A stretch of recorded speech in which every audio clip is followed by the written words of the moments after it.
And I mean, the reaction is going to be bad. You already see signs of it because the collapse is happening. It's just not evenly distributed. The SEC and Gary Gensler, they've been trying, I think, to get Binance and CZ out of the way before they let the spot market ETFs for Bitcoin trade. They were successful in doing that. Welcome back to Money 101. In today's analysis, Max Keiser delves into the looming economic crisis, asserting that a catastrophic event is mere months away. The ongoing collapse of various nations' fiat currencies paints a grim picture, underscoring the severity of the situation. Escalating inflation figures further highlight the instability of these economic systems, impacting people's purchasing power.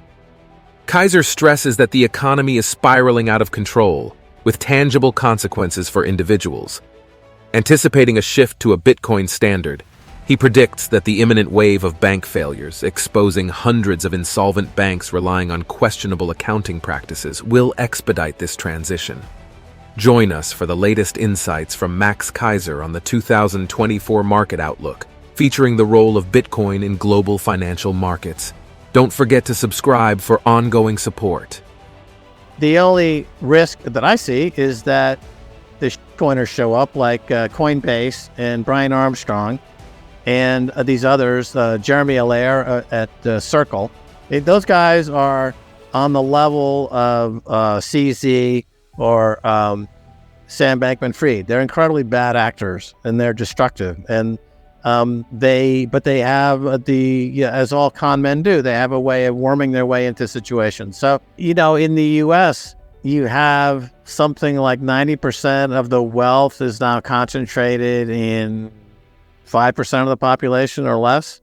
So you'll have 99% of the wealth will be in the hands of 0.01% of the population, and they'll have everything that they need inside the castle. The way to get the population to sign on to that, number one, they'll bring in CBDC, central bank digital currencies. So the way that they'll do that is they'll say, oh, hey, you've got $10,000 in your account. We're going to convert that to a CBDC and give you 100,000 of the CBDC. And you're like, wow, that's awesome. I'll take 100,000 of your CBDC. Thank you.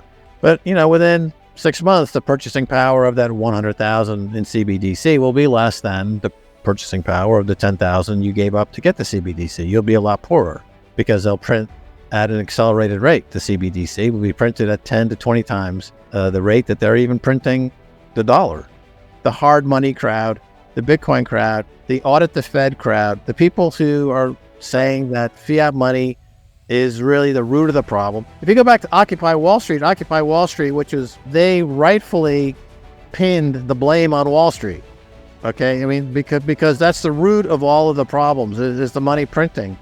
But the extension of that, the way to take it deeper is to look at what drives Wall Street, and that is the dollar and fiat money.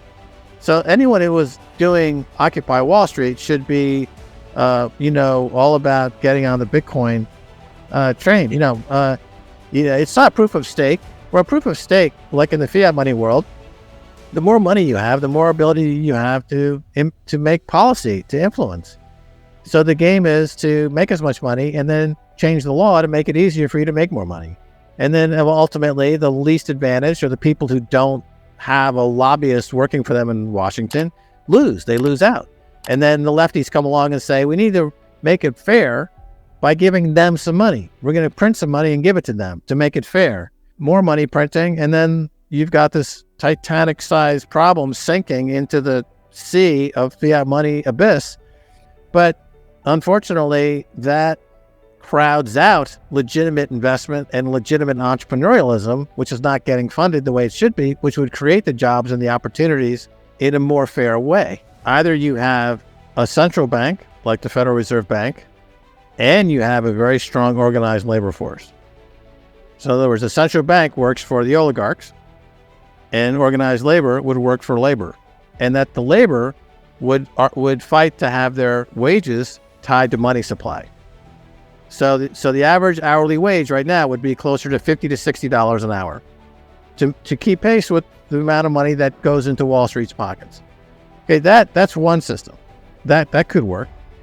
Or you could have no central bank, and you have no organized labor.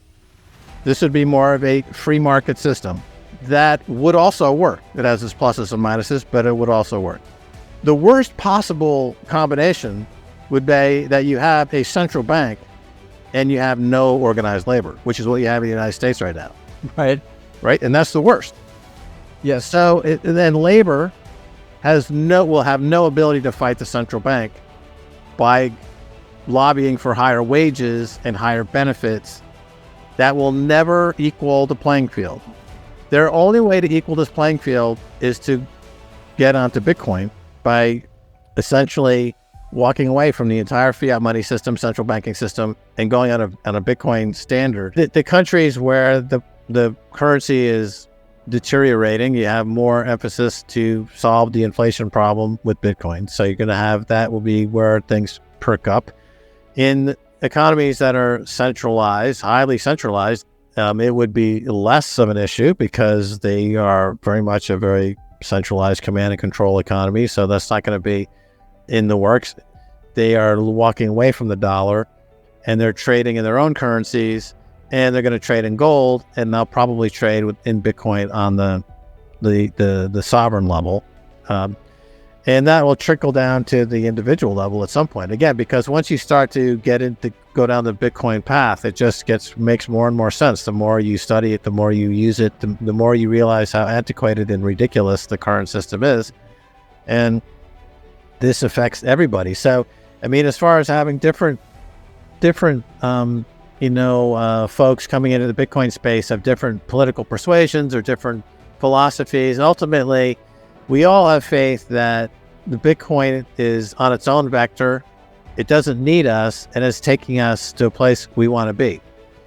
Because nobody has any control over Bitcoin. It's on its own path. It's taking us somewhere. It was really the discovery of this protocol, which is the discovery of perfect money. And that has impacted our societies and our species. I mean, you could say that the same way. Let's say the discovery of fire, had a profound impact on human. The printing press, the electric light. These things have profound impacts on us as a species, as a culture, as a population, and it changes the direction, the path that we're on. The whole thing is collapsing and needed to be reset. So Bitcoin is that reset button. The Bank of Japan, a historical pillar in global currency dynamics, now stands perilously close to default, casting a shadow of potential global economic turmoil.